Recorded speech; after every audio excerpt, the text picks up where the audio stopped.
कृपा होती है। और शांति मोहल्ला वाले इतने दिन से यहाँ पर मुनि महाराज को रोज हाथ दे रहे हो, तो समझ लेना पक्का अब आपका मोक्ष पक्का है। आपको भगवान बनने ही मतलब आपको टिकट मिल गई है, समझ है ना। तो कब, यदि आप पक्का रखोगे, क्या पक्का रखोगे, ये नियम नहीं करना पड़ेगा इसके साथ साथ कि सच्चे देव गुरु शास्त्र के प्रति ही हम श्रद्धावान रहेंगे और कहीं अन्यत्र अपना मस्तक नहीं झुकाएंगे। हो जाएगा ये नियम, क्यों पक्के रहोगे। कितनी भी कठिनाई आ जाए, कितनी भी परेशानी आ जाए, कोई भी मुसीबत आ जाए, तो कभी लोग लालच में आकर के अन्य तो किसी देवी देवता के पास अपन नहीं जाएंगे। ये नियम पक्का रखते हो और आदान तो 1 महीने से दे रहे हो। शांति मोहल्ला का जो परिवार है, शांति मोहल्ला में रहने वाला परिवार, श्रीमान विकास कुमार, प्रेम कुमार और उनके 3 बच्चे, स्पर्श, दीक्षा, अतिशय, पूरे परिवार के साथ यहाँ पर लगभग 1 महीने से बड़े गांव में महाराज जी की आहारचर्या में संलग्न है। और भी यहाँ के जो महामंत्री सुभाष जी हैं, उनका पूरा परिवार लगा हुआ है।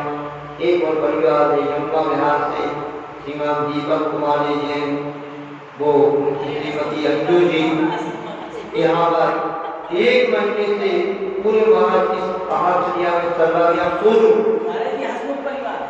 कितना कितना कितना पुण्य वो बांध रहे हैं। ऐसे साक्षात आहार दान कराना मुनि महाराज को प्राण दान देना है। श्रावक जो मुनि महाराज को आहार कराता है, उससे मुनि महाराज साधना करते हैं, तपस्या करते हैं, तो उससे मुनि महाराज अनेक प्रकार की रिद्धियों को प्राप्त कर लेते हैं, अनेक प्रकार से मतलब अपनी तपस्या करते हैं। और अभी आदिनाथ पुराण में लिखा था कि जो आदिनाथ भगवान तीर्थंकर भी होते हुए भी जो राजा श्याम यहाँ पर आहार करके आए, तो उससे उनका बल बढ़ा, उनकी तपस्या में लाभ मिला। तो ऐसे दान देने से स्व और पर जो व्यक्ति दान देता है ना, उसका भी उपकार होता है, और जो दूसरे को दान दिया जाता है उसका भी उपकार होता है। स्व का उपकार क्या है, जो व्यक्ति दान देता है उसको इससे साथ पूर्ण बनता है, जिसकी परंपरा से वो एक दिन मोक्ष जाएगा, उसमें भगवान बन जाएगा। और जिसको देते हो उसकी तपस्या में लाभ मिलता है, वो तपस्या कर सकता है। भूखे भजन न होना को कहना या युक्ति, कभी भी भूखे भजन नहीं होता है, तो बहुत बड़ी चीज होती है। तो ऐसे भी मुनि महाराज जैसी कठिन प्रतिज्ञा को लेकर के निकलते हैं, उसको बोलते हैं वृत्ति परिसंख्यान तप। एक बहुत अच्छी घटना सुनाते हैं कि वृत्ति परिसंख्यान तप क्या होता है, आप बहुत अच्छे से समझ जाएंगे। और जो लोग चौकी वगैरह लगाने से डरते हैं, चौकी की महत्ता को भी नहीं समझते हैं, तो ऐसे लोग इस घटना से शिक्षा लेंगे कि यदि आप अपने घर में शुद्ध भोजन बनाते हो तो कितना बड़ा लाभ आपको प्राप्त हो सकता है। बात है विदिशा की। विदिशा एमपी में आता है। विदिशा वह शास्त्रों में वर्णन मिलता है भद्रेपुर, इसका नाम आता है जहाँ शीतलनाथ भगवान के 3 कल्याण हुए हैं, जन्म कल्याण, तप कल्याण, केवल ज्ञान कल्याण। उस विदिशा में आचार्य विद्यासागर जी महाराज के आशीर्वाद से बहुत सुंदर तीर्थ का निर्माण हुआ है, शीतल धाम उसका नाम है, क्योंकि शीतलनाथ भगवान के 3 कल्याण वहां पर हुए। आचार्य गुरुवर के आशीर्वाद से वहां पे बहुत बड़ा एक समावसरण बन रहा है। भगवान का समावसरण होता है, इतना बड़ा समावसरण दुनिया में कहीं नहीं हुआ अभी वर्तमान में, जैसा विदिशा में बन रहा है।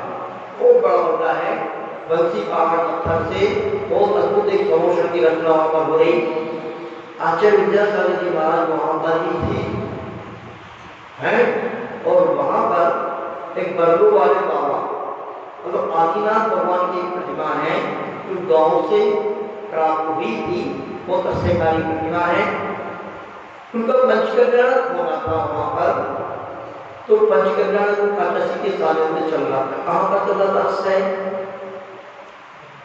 असर ये कहाँ चल रहा था, बच कर गया विदिशा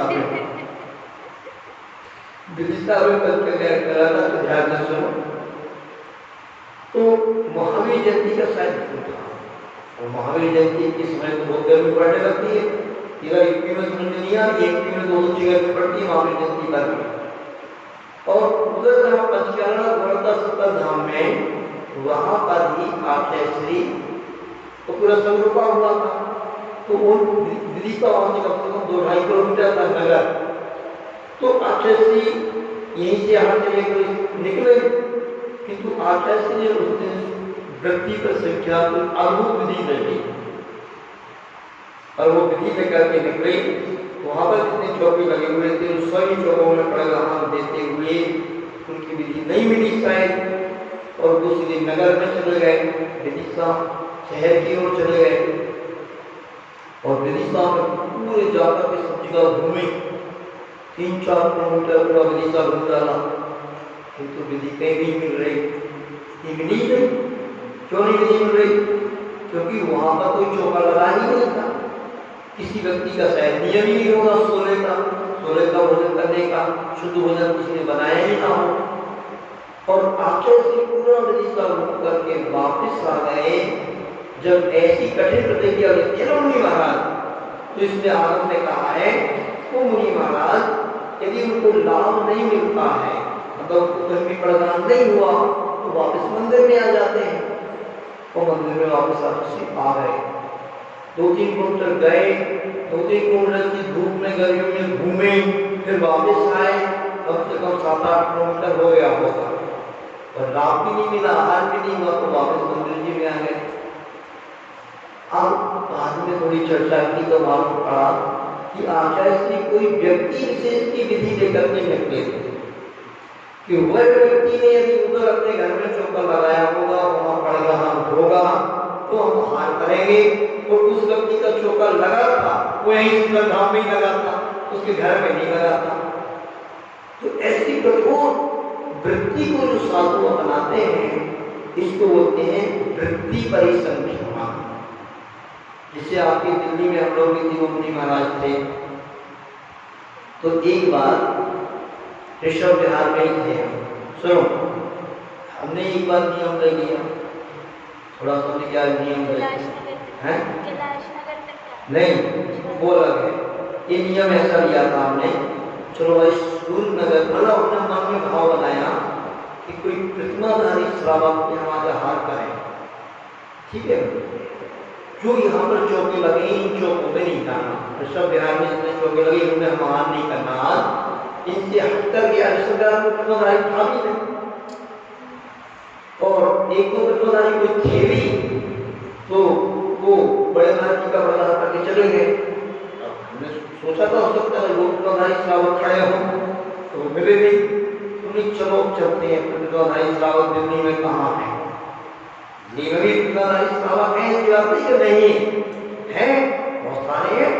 बहुत सारे लोग ये समझते हैं कि दिल्ली तो यूं ही भोग नगरी है, जहाँ पर कोई धर्मात्मा व्यक्ति नहीं है। तो ऐसी बात नहीं है, दिल्ली में भी बहुत सारे धर्मात्मा व्यक्ति हैं। और जब से हम तीनों मुनि महाराज आए हैं, बहुत सारे लोग प्रतिमाधारी भी बने, पहले से भी थे। तो वहां पर सूर्यनगर में एक प्रतिमाधारी श्रावक था, चांदी वाला परिवार कहलाता है। पूज्य वीर सागर जी महाराज की शिक्षा को उन्होंने ग्रहण किया था, श्रीमान विनीत कुमार जी जैन और उनकी श्रीमती जी ने। तो प्रतिमा भी ली थी उन्होंने, भिक्षी भी ली थी। नहीं चलो सूर्यनगर चलते हैं। सूर्यनगर कितना है ऋषभ विहार से? 4 किलोमीटर, 4 किलोमीटर है, 3.5-4 किलोमीटर है। गए हो कभी पैदल? नहीं। तो हमने चल दिया सूर्यनगर की ओर।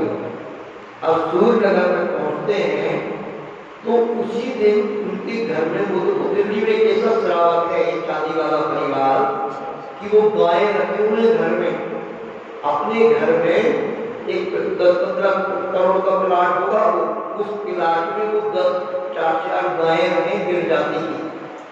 शुद्ध घर, उनके घर में दूध होता है, घी होता है। वो धर्मात्मा परिवार है। दूसरा किस्मत की बात है कि उसी दिन उनके घर में गाय यहाँ बछड़ा जन्म हुआ, उनमें गाय जन्म गई, तो उनके यहाँ सूतक लग गया। ऐसे सूतक था नहीं, सूतक जब लगता है जब उसी घर में अपन रह रहे हो तो उसी घर में गाय वगैरह ने बछड़ा वगैरह दिया हो, वो तो उनका आगे था प्लाट, मतलब सूतक नहीं भी लगता वहां तो उन्होंने सूतक लग गया तो उन्होंने प्रदान किया नहीं। अब 4 कुंटे चल के भी आए वो भी प्रदान नहीं हुआ, नियम तो था भाई श्रावक यहाँ करना।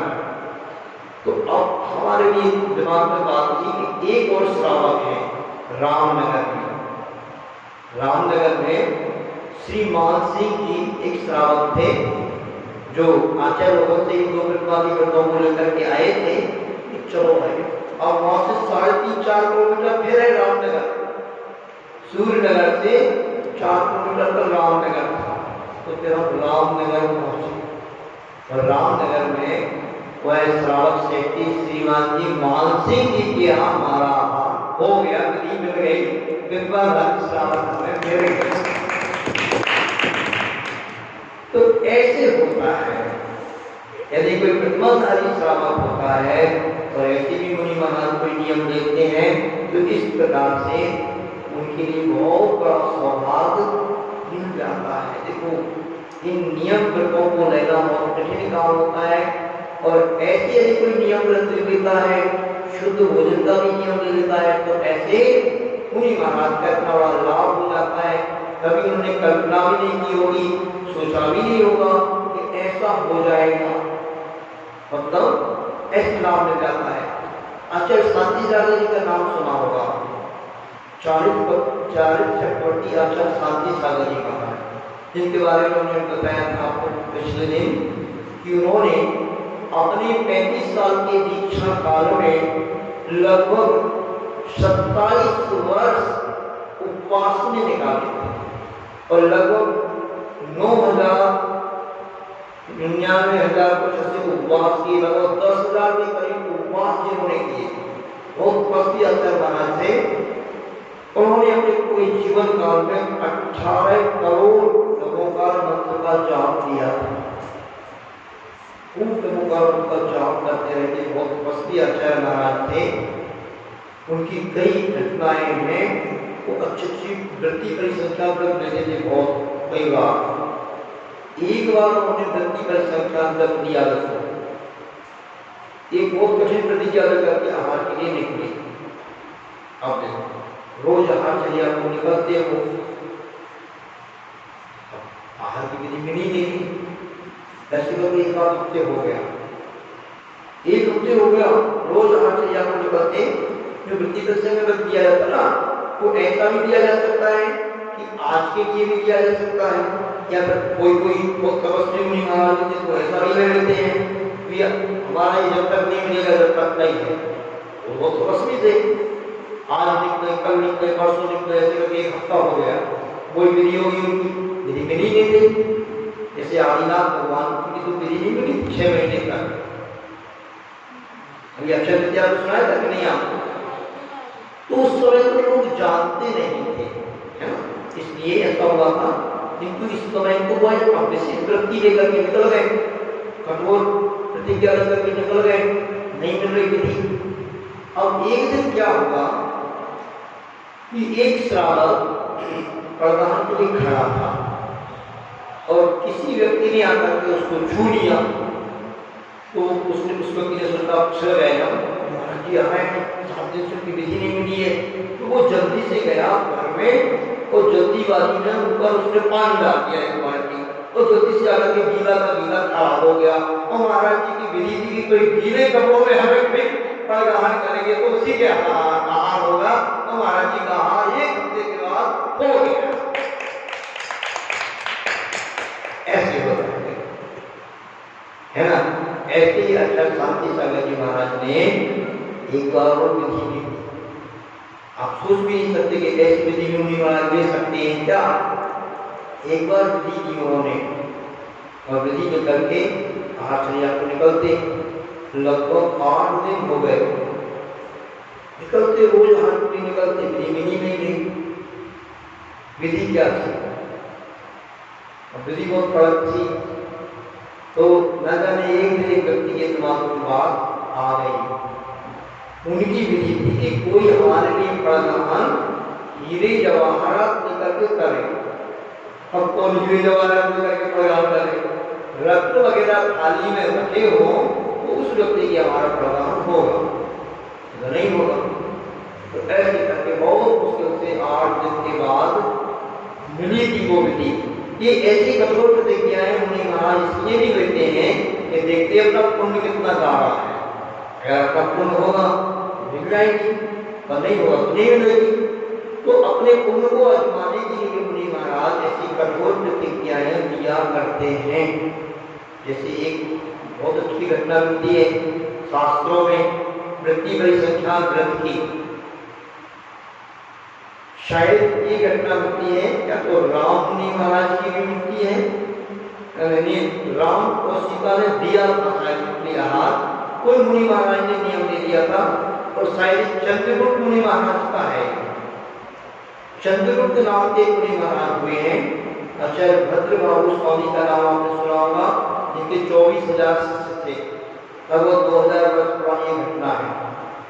तो अंतिम सम्राट पहले राजा महाराजा होते थे, अंग्रेजों के भारत में आने से पहले राजा हुआ करते थे। मतलब उस पूरे एक अलग देश से, महाराष्ट्र के अलग राजा, कर्नाटक के अलग, एमपी के अलग, ग्वालियर के अलग, नासिक के अलग, दिल्ली के अलग, ऐसे राजा होते थे। तो ऐसे राजा थे सम्राट चंद्रगुप्त मौर्य, वो भी दीक्षा देते थे। ऐसा नहीं थोड़ी ना दीक्षा हुई तेरा घर में नहीं मिलता है, क्योंकि घर में खाने पीने को ना हो, जो फालतू हो, ऐसे लोग दीक्षा ले लेते हो। तो ऐसा नहीं होता है कि ये मुनि दीक्षा जैन धर्म के अनुसार अच्छे तीर्थंकर, चक्रवर्ती, बड़े बड़े राजा महाराजा भी दिया करते हैं। ध्यान से सुनो, सुना आपने? तस्वीर सुन रहे हो? तो सुनो, देखो जो तपस्वी मुनि महाराज होते हैं और वो कठोर प्रतिज्ञा भी देते हैं, तो चंद्रगुप्त मुनि महाराज ने क्या नियम दिया? उन्होंने नियम दिया कि जिस जंगल में वो तपस्या कर रहे थे, उस जंगल में मैं 8 यात्रा निकलूंगा। और आप लोग मुनि महाराज गजब की प्रतिज्ञा देते हैं। अब जंगल में उन्होंने नियम लेके निकल गए कि मैं भाई जंगल में भी आहार मिलेगा मुझे, तो मैं हार करूंगा तो नहीं करूंगा। अब ऐसे बाल हट, योगी हट, बाल हट, क्रिया हट, इस 3 प्रकार के हट मतलब ऐसे होते हैं। बालक है ठान ले कि नहीं क्या है दीक्षा, आप मन में ठान लो कि आज तो कुछ भी हो जाए, मम्मी ये बनाएगी तो ही भोजन करेगी। तो बालक करा जाते हैं कभी कभी ऐसे कि मुझे यही वस्तु दो, बाजार में गए आप ये वाले कपड़े दवाइए तो हम नहीं, तो हमने नहीं लेंगे। इसे बाल हट माना जाता है। सुनो, ऐसे ही एक क्रिया हट होता है, स्त्री हट। स्त्री हट पकड़ा जाती है, ये वाला हार चाहिए, ये वाली साड़ी चाहिए, ये वाला ये वस्तु चाहिए। तो ऐसी योगी हट भी हो, मुनि महाराज भी पड़ जाते हैं। फिर मुनि महाराज कोई नियम कठोर ले लेते हैं, तो मुनि महाराज ने भी दिया इस जंगल में हार मिलेगा तो हार करेगा, नहीं तो नहीं।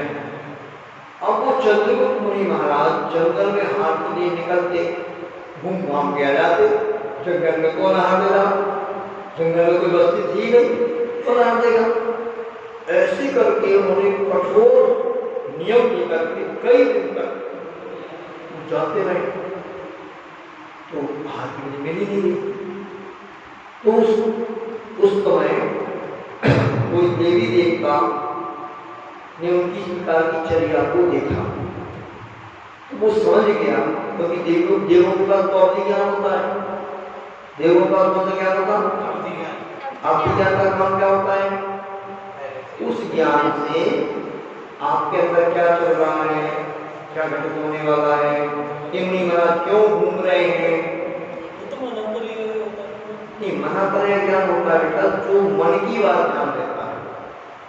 मनातले ज्ञान होता है वो आपके मन में, जैसे अक्षय के मन में क्या चल रहा है अभी, यदि हमारे पास मनातले ज्ञान होता ना तो हम समझ जाते कि बैठा तो इधर है कि उसकी दिमाग चल कहीं पहुंच रहा है, मन इसका और कहीं नहीं। किंतु अभी अवधि ज्ञान मनातले ज्ञान नहीं है, हमें अवधि ज्ञान भी नहीं है, फिर भी हम थोड़ा सा अनुभव ज्ञान से जान रहे हैं क्या पता क्या चल रहा है। किंतु उस देवों के पास तो अवधि ज्ञान होता है, उस देव ने अवधि ज्ञान से जान लिया और अवधि ज्ञान से जान करके उसने ठान लिया मन में कल की हाथरिया कराएंगे और उस देवों का विक्रिया होती है। आपको बताया तो पहले कई प्रकार की विधियां होती हैं, है ना, अणिमा महिमा लगिमा गरिमा, है ना, कि 11 प्रकार की विधियां होती हैं देवों के पास। ईशित वशित रूपित, जैसे कहते नहीं प्राणों में प्राणों मन चाहे वो अपना रूप बना सकते हैं, विधि के माध्यम से कोई बना सकते हैं।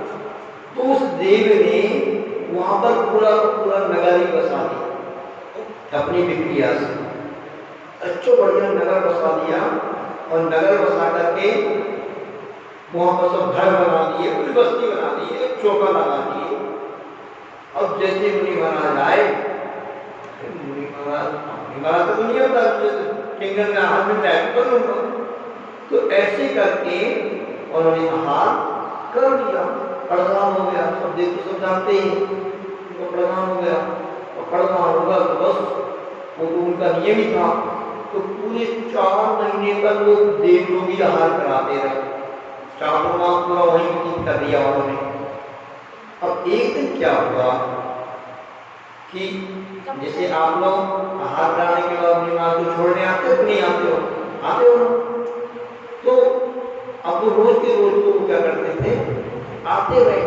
अब उस दिन देवों ने सोचा होगा कि कोई नहीं, मुनि महाराज ने सोचा हो सकता पीछे आ रहा होगा, श्राव जैसे कभी लोग भूल जाते हैं, तो मुनि महाराज को आगे बढ़ के आ गए, अपने स्थान पे आ गए।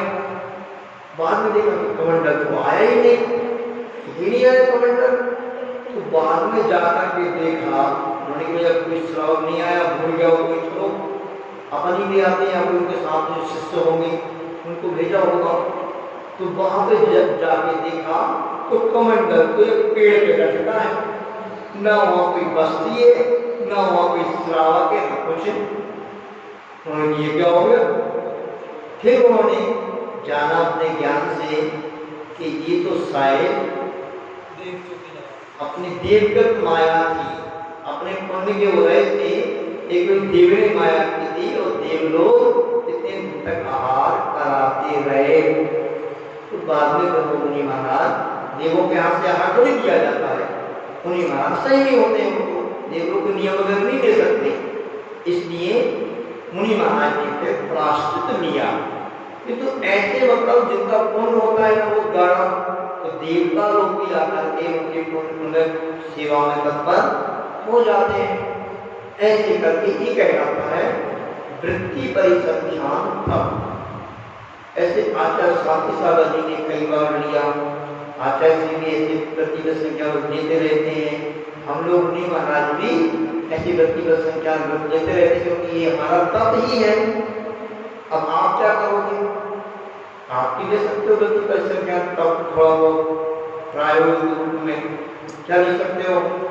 क्यों दीक्षा आप वृत्ति का संज्ञान तब दे सकते हो, ऐसा भी दे सकते हो कि भाई ठीक है कुछ भी हो जाए, हमारी जब तक छुट्टी रहती है और रोज अभिषेक करेंगे, रोज पूजन करेंगे, है ना, ये भी नियम दे सकते हो।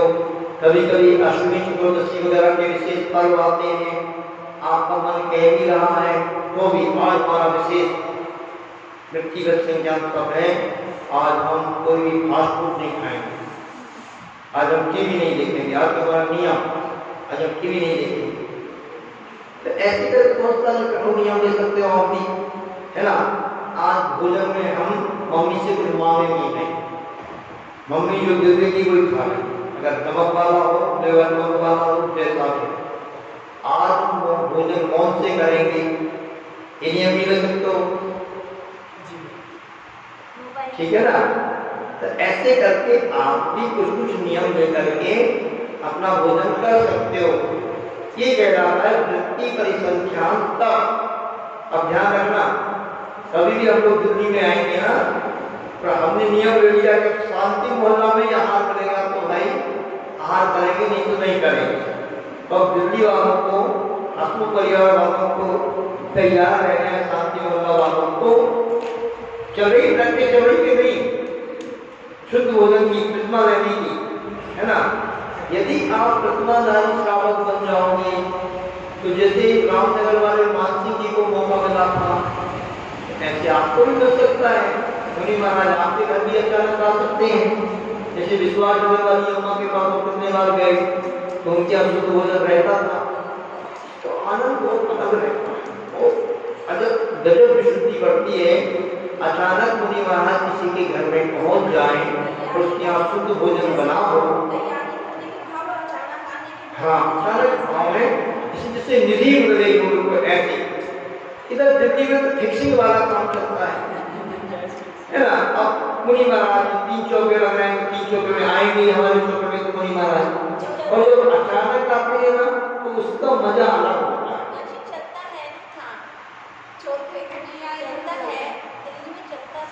क्या जिसे पूछो क्या पूछ रहे, चलता था, ऐसा चलता था, अब नहीं चलने वाला है। अब कई श्रावक प्रतिमाधारी दिल्ली में भी बन चुके हैं और कई श्रावक प्रतिमा लेने का अभ्यास कर रहे हैं। ऐसे आपने शुरू कर दिया, अभी तो क्या हमारी प्रैक्टिस देख रही है कि यही चल रही है। तो देखो आज यहाँ पर विशेष रूप से चर्चा चल रही है तप की, और वह तप जो 6 प्रकार का बहिरंग तप होता है, अनशन यानी उपवास करना, पूर्णोदर करना, वृत्ति परिसंख्यान, रस परित्याग, विवेक संयासन और काय क्लेश। तो इनमें 3 तप का वर्णन हो चुका है, आप नेक्स्ट से आए। अब चौथे तप का वर्णन प्रारंभ हुआ है रस परित्याग। रस परित्याग क्या होता है? जो 6 प्रकार के रस होते हैं, क्या होते हैं 6 प्रकार के रस, है ना? घी, दूध, तेल, दही, मीठा और नमक। क्या बात है, बहुत से पूरे 6 रस, बहुत बढ़िया। तो 6 रस होते हैं, इन 6 रसों में से किसी भी रस वगैरह का त्याग कर देना और भोजन करना। जैसे आचार्य विद्यासागर जी महाराज जी हैं अपने गुरुवर, उनका तो आजीवन का ये नियम है रस परित्याग का। मीठे और नमक का त्याग तो उनका है ही, और हरि का भी है। 3 रस का उनका हमेशा त्याग रहता है। ऐसे मुनि महाराज भी रहते हैं, 6 रस का त्याग भी कर देते हैं मुनि महाराज, तो ऐसे भी करते हैं, ठीक है ना। श्रावक भी कर सकता है इस तप का प्रैक्टिस में अभ्यास श्रावक भी करते हैं कई लोग। तो श्रावक की भी रसी होगी, रसी प्रैक्टिकली रसी हम तो घर में जो करते थे। रसी क्या होती है? रसी 7 दिन होती है। 7 दिन होते ना, 7 दिन की 7 रसों का त्याग करके भोजन किया जाता है। जैसे मान के चलो रविवार है, आज रविवार है ना, तो रविवार को नमक का त्याग, बिना नमक का भोजन करेंगे। सोमवार को हरी का त्याग, हरी नहीं कहेंगे, हरी वस्तु हल्ला सब्जी कोई। फिर मंगलवार को मीठे का त्याग, बुधवार को घी का त्याग, गुरुवार को दूध का त्याग, शुक्रवार को दही का त्याग और शनिवार को तेल का त्याग। ऐसे करके श्रावक लोग रहते हैं, वह भी अभ्यास करते हैं कि मुनि महाराज हम कभी बनेंगे तो भाई कैसे साधना करेंगे। गृहस्थ जो होते हैं वो भी हमेशा हमेशा भावना भाते हैं कि हे भगवान कब ऐसा अवसर आए कि हम भी त्यागी वृत्ति बन जाए। जो त्यागी वृत्ति रहता है वो भावना भाता है कि हम कबालिका बन जाए, मुनि महाराज बन जाए, भावना भाते थे। पहले ऐसा ही होता था, जो भी ग्रस्त हैं वो भी ये भावना भाते थे और अपना कर्तव्य पूरा हो गया। जैसे आपके बच्चे हैं, उन बच्चों का विवाह इत्यादि हो गया, आपने अपना कर्तव्य पूरा कर दिया, तो फिर वो माता पिता वगैरह इच्छा दे देते। आज के काल में सब गायब हो रहा है। इस सब व्यवस्था तो पहले ऐसा लोग किया करते थे। जैसे अपने घर परिवार में बच्चे वगैरह से समझदार हो गए, वो व्यापार बिजनेस देखने लगे, तो माता पिता दीक्षा ले लिया करते थे। ये परंपरा चला करती थी। तो इस प्रकार से यदि घर में रह करके जो कोई वो साधना करते हैं तो हमारे लिए आगे अनुकूलता बन जाती है, कोई साधना करने में दिक्कत नहीं होती है। तो ऐसे 6 प्रकार के रसों का त्याग करना, एक रस का त्याग कर देना, 2 रस का त्याग कर देना, तो 6 रस का त्याग करना, ऐसी नियति मुनि महाराज देते हैं। अब विचार करो, इस पर दीक्षु 6 रस का मुनि महाराज ने त्याग कर दिया। अब क्या दोगे मुनि महाराज को? क्या लेंगे मुनि महाराज? क्या लेंगे? अब शत्रु में तो सत्तू अपना कैसे, सत्तू में तो मीठा लगेगा। हाँ, पूरा सत्तू दे सकते हैं। यदि उसको सत्तू को सेकने में घी ना लगता हो, उसमें लगता होगा शायद, अगर ना लगता हो तो दे सकते हैं, पूछना पड़ेगा विधि। यदि सत्तू जो बनता है, जैसे मुझे जहाँ तक मालूम है कि सत्तू कैसे बनता है, तो गेहूं और चने से बनता है। 70% गेहूं रहता है इसमें और 30% चना रहता है। दोनों को शायद पहले भिगोया जाता है पानी में, सुनो, पानी में भिगोया जाता है, फिर मंदी मंदी आंच में उनको सेका जाता है और सेक करके पीस लो, बन गया सत्तू। तो यदि सत्तू में आपने कुछ भी मीठा वगैरह नहीं डाला, सत्तू दिया जा सकता है। अथवा उबली हुई दाल वगैरह है, चने वगैरह है, ये उबली हुई दे सकते, छौंक वगैरह न लगा हो, उसको की रोटी है ना। वैसे 6 रस में हरी भी नहीं आती है, 7 रस में तो हरी आती है, किंतु 6 रस में हरी नहीं आती है। किंतु आचार्य श्री कहते हैं कि हरी अगर हमने रस में त्याग नहीं करी तो मजे मजे हो गए, तो 2-4 प्रकार का जूस पी लो, हो गया भोजन, फल खा लो। तो आचार्य श्री तो ये कहते हैं कि 6 रस का त्याग मतलब होता है नीरस भोजन करना। अब नीरस क्या हो, तो रसी रसी का भोजन हो गया हो। यदि हरी का त्याग नहीं हुआ और 4-5 प्रकार के जूस पी लो, हो गया तो हरी का त्याग भी होना चाहिए। ऐसे 6 रस में नहीं आता हरी। तो ऐसे भी मुनि महाराज नियम लेते हैं। इस प्रकार की तपस्या मुनि महाराज करते हैं। तो इन 6 प्रकार के 12 तत्वों को है ना, किसी प्रकार से अगला तत्व कौन सा है? विविक्त सैयासन। कौन सा तत्व है? विविक्त सैयासन नाम का तत्व होता है जो मुनि महाराज किया करते हैं। आचार्य गुरुवर विद्यासागर जी महाराज ने भी प्रारंभिक अवस्था में जब उनकी दीक्षा हुई थी, बहुत ज्यादा बड़ा संघ नहीं था और उस राजस्थान में वो रहे हैं। जब शुरुआत में कई जगह जा जा करके बहुत ही तप किया है।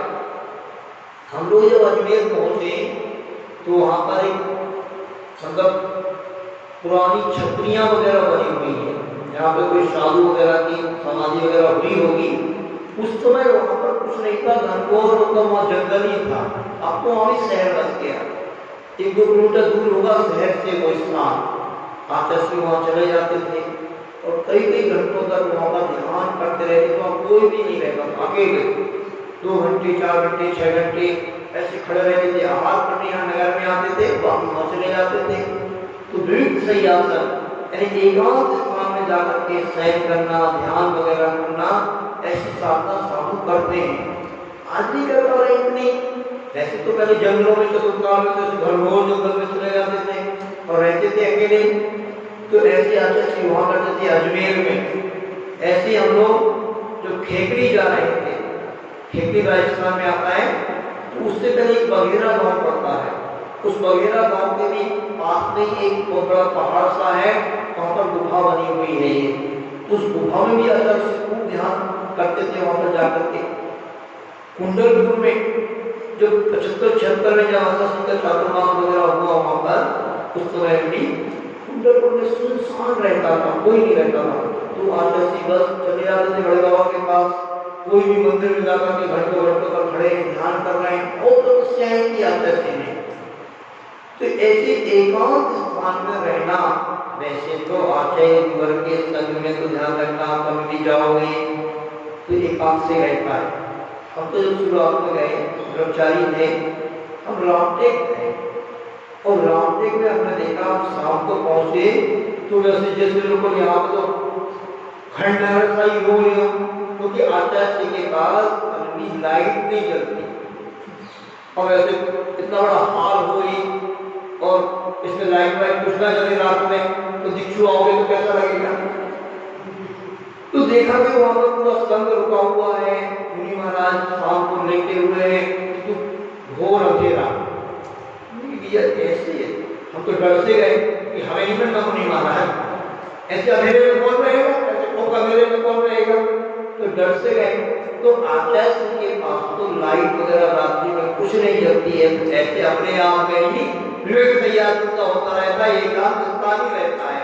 और आचार्य विद्यासागर जी महाराज के बारे में तो आप जानते ही हो कि प्रायः करके उनके चातुर्मास जंगलों में या क्षेत्रों पर होते हैं, यहाँ पर एकांत जैसा ही रहता है। बस थोड़े बहुत आते हैं श्रावक आहारचर्या के समय और आहार खराब होते अपने चले जाते हैं, तो एकांत ही रहता है। जो साधु शहरों में रहते हैं उनके पास अलग रहता है। तो ऐसे आचार्य लोग ऐसे उत्कृष्टचर्या के लिए कि इस प्रकार की साधना करते ही रहते हैं। तो विविध संयासन का अर्थ है तरह तरह से एकांत स्थान में रह करके साधना करना, शयन वगैरह करना, और अंतिम तब क्या है तब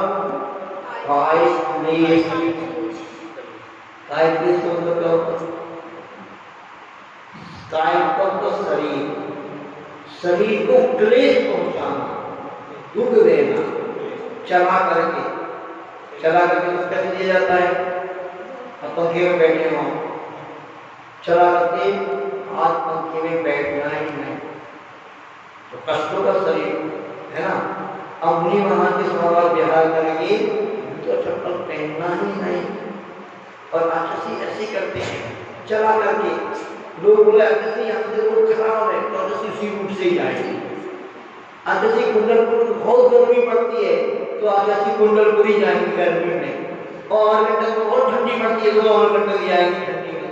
ऐसे चला करके वो काय क्लेश करते रहते हैं। हम देखो लोग तो आचार्य भगवान के लिए 56 प्रकार का भोजन करने के लिए तैयार, और आप कितना बनाते हो भोजन में आप ही जानते हो, 56 भोग बनाते हो, किंतु आचार्य क्या देते हैं 3 रस का त्याग है उनका, नमक नहीं लेना, मीठा नहीं लेना, हरी नहीं लेना, ड्राई फ्रूट्स नहीं लेना, कोई फल नहीं लेना, अपने क्या लेना,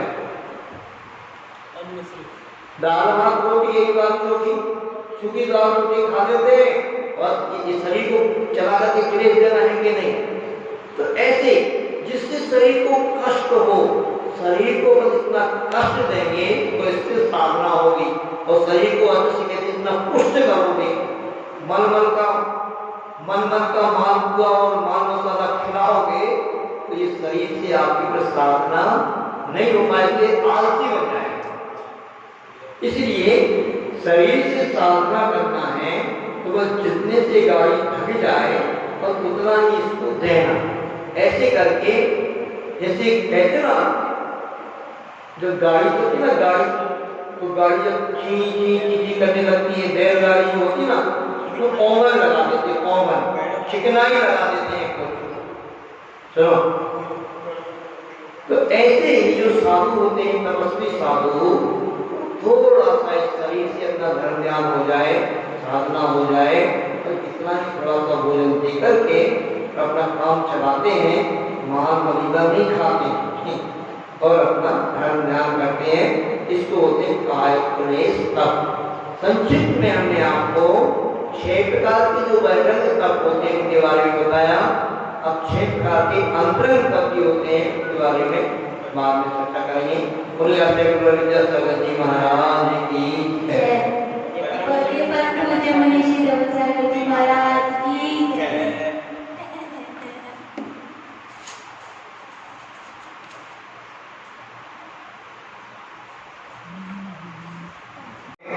ललितपुर एक बहुत धार्मिक नगर है। आचार्य गुरुवर के संग में कम से कम वहाँ पर 6-7 तो मुनि महाराज है वहाँ पर ललितपुर के, यूपी का होते हुए भी तैयारी का वगैरह है ना।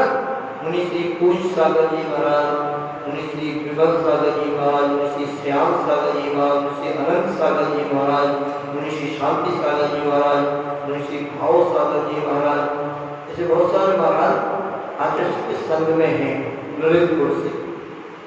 तो ऐसा होता है, वहां पर जब आचार्य पहुंचे पूरी नगर में चौके लगे थे, कम से कम 700 चौके लगे। सोचो, आप कल्पना करो, यदि वालों सोचो जरा, सोचो जरा ऐसा हो तो क्या हो, क्या 700 चौके लगे हों और मुनि महाराज के 30-40। तो ऐसे जो श्रावक होते हैं जिनके अंदर ऐसा भाव रहता है, मुनि महाराज के प्रति आदर सम्मान की भावना रहती है, वो ये सोचते हैं कि भैया हम तो भोजन करते हैं और भोजन का शुद्ध भोजन बना लें, क्योंकि मुनि महाराज को यदि विधि ना मिली तो मुनि महाराज को 24 घंटे में एक ही बार भोजन लेते हैं, क्या होगा, वो कैसे भी तपस्या करेंगे। तो ऐसे श्रावक होते हैं जो इस प्रकार मुनि महाराज की चिंता करते हैं और जो ये सोचते हैं क्या है, पेट करना है, खाना देने से